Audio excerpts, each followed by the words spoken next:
अस्सलामु अलैकुम वरहमतुल्लाहि वबरकातुहू। इन्नल हम्दुलिल्लाह वस्सलातु वस्सलामु अला रसूलिल्लाह।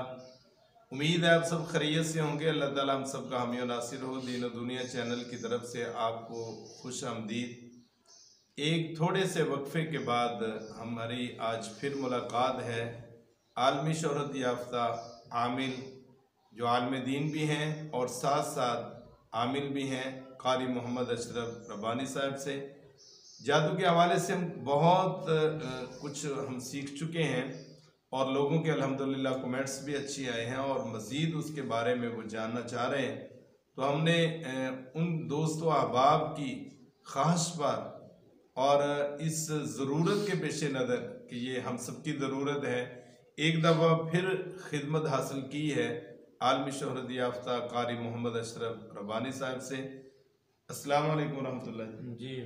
क्या हाल है जी, कैसी तबीयत है जी? अल्हम्दुलिल्लाह। मादरत से हमारा थोड़ा सा वक्फा और गैप ज़्यादा हुआ, आपकी मेहरबानी है, आपने दोबारा वक्त दिया है। आप नाज़रीन को ये बताएं कि रमज़ानुल मुबारक अल्हम्दुलिल्लाह महीना चल रहा है, क्या इसमें जादू का इलाज करना आम दिनों की निस्बत आसान होता है या मुश्किल होता है?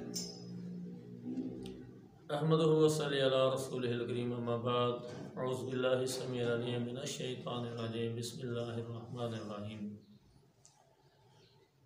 ये रमज़ानुल मुबारक में इलाज आसान होता है क्योंकि बड़े बड़े शयातीन जो जादू को तक़वियत देते हैं वो बांध दिए जाते हैं, जकड़ दिए जाते हैं।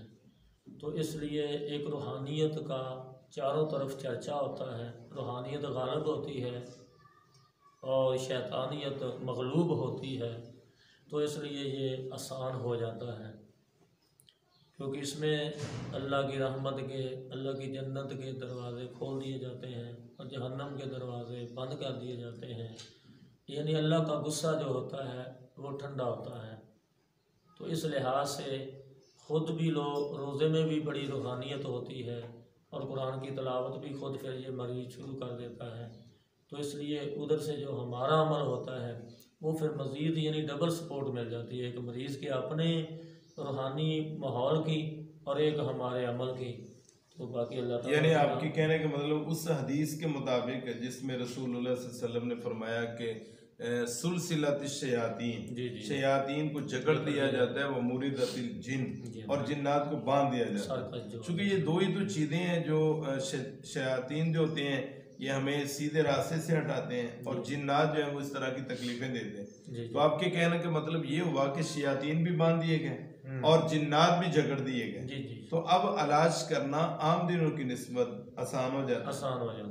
अच्छा, वैसे एक हमारा माहौल भी ऐसा होता है कि आदमी रोज़े के साथ है और घर में भी रोज़ा है और आम दिनों की निस्बत कुरान की तिलावत और जिक्र अस्कार भी, सदका खैरात भी ज़्यादा, सदका खैरात भी है। किसी को इफ्तारी भेज रहे हैं, किसी के यानी शहरी भेज रहे हैं, कोई चीज़ पकाई होती है कहते हैं जरा दूसरे को दे दें, उसका रोज़ा खुलवा दें।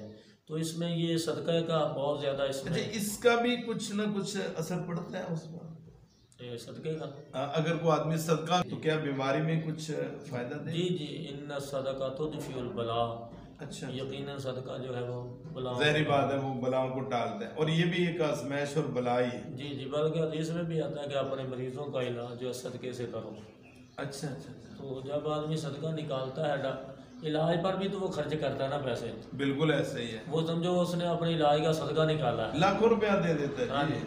तो इसलिए ये भी जो चीज़ होती है, अगर ये यतीमों, गरीबों, मिस्कीनों को अगर पहले से अपना देता रहे और अपने माल की ज़कात सही तरह अदा करता रहे तो मेरा ख्याल अल्लाह ताला ऐसी आज़माइशों से इंसान को बचा लेगा। सदका देने के लिए वो जो रोडों के ऊपर लिखा होता है सदके के बकरे 2-5 किलो वाले, वो या वो तो गलत बात है। उनके बारे में आपका क्या ख्याल? उसके बारे में मेरा ये ख्याल है ये बिल्कुल गलत है कि पहले तो बात कुरान पाक का 4था पारा है, लन तनालुल बिर्रा हत्ता तुनफिकू मिम्मा तुहिब्बून, कि तुम नेकी को हरगिज़ नहीं पा सकोगे जब तक वो चीज़ अल्लाह की राह में खर्च ना करो जिसको तुम पसंद करते हो। यानी खुद जो पसंद करते हैं वही खर्च करनी चाहिए। जी, मसलन क्या है कि ये आया कि वो सदका का जो बकरा है क्या ये खुद अपने बच्चों को खिलाएंगे?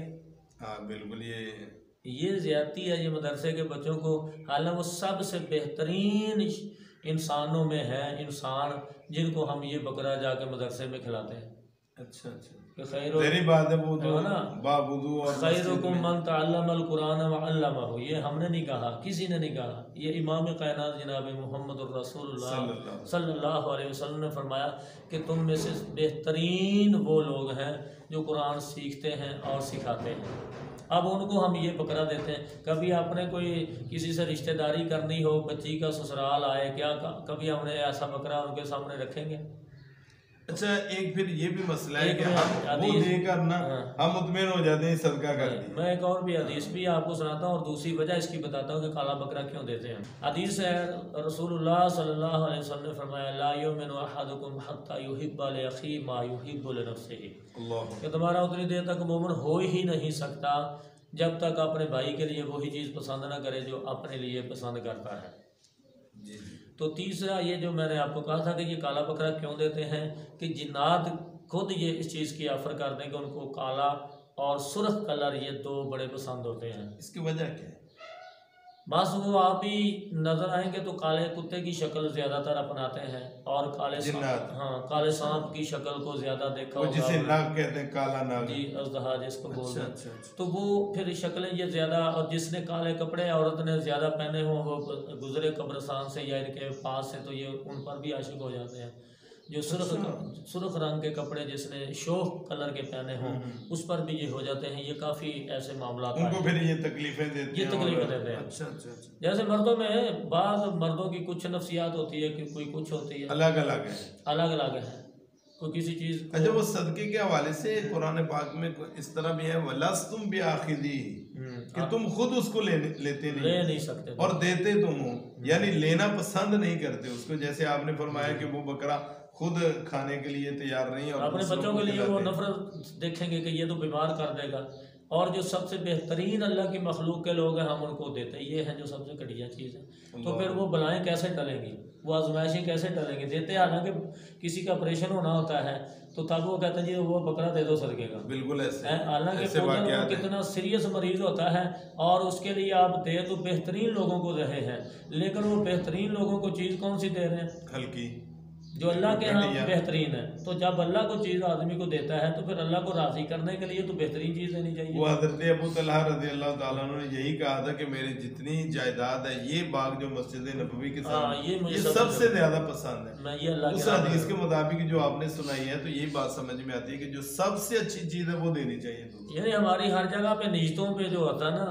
या नॉलेज नहीं होता या इल्म नहीं होता या हमारा दिल खुलता नहीं है, शैतान वो आगे आ जाता है कि यार खुल कर नहीं अल्लाह की राह में भी खर्च करना। तो इसका मतलब ये हुआ कि अगर आदमी रमजान मुबारक में जो जादू की लपेट में है वो रोजा रखे, नमाज तरावी पढ़े, सदका व खैरात करे, जिक्र अज़कार और कुरान की तिलावत करे, तो उसके पास ये मौका ज्यादा है, क्योंकि उसको तंग करने वाले और तिलावत से रोकने वाले और जिक्र अज़कार से रोकने वाले तो बन चुके हैं। देखिए ना, आम दिनों में एक कुरान का पढ़ेंगे 10 नेकियां, अब जब रमजान में पढ़ेंगे 70 गुना बढ़ गया। सुभान अल्लाह। इसी तरह 1 रुपया आम दिनों में करें 700 का स्वाब मिलता है, लेकिन इस दिनों में 70 गुना 700 को 70 के साथ ज़रब देते हैं, बल्कि वल्लाह युज़ाइफ़ु लिमन यशा 1400 तक एक नेकी जाती है। अल्लाह जिसके लिए चाहता और भी बढ़ा दे इखलास, लेकिन 1400 को 700 के साथ ज़रब दे दो 70 के साथ, तो कितना ये 1 रुपया कितना लाएगा नेकी।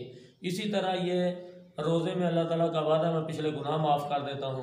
जब अल्लाह ताला गुनाह माफ़ कर देगा तो फिर अल्लाह साज़गार उस पर राज़ी हो कि उसकी बीमारी भी दूर कर देगा। जज़ाकल्लाह जी, आपने वक्त दिया जी। नादरीन, आपने सुना और उसका खुलासा ये निकला कि रमज़ान मुबारक में जो बीमारियां हैं और बिलखुसूस जादू के हवाले से हमारी जो रहनुमाई हमारे मोअज़्ज़ज़ मेहमान कारी मोहम्मद अशरफ रब्बानी साहब ने की है, ये बहुत अहम है। आप इसको इस्तेमाल कर सकते हैं और इस मौका से फ़ायदा उठा सकते हैं।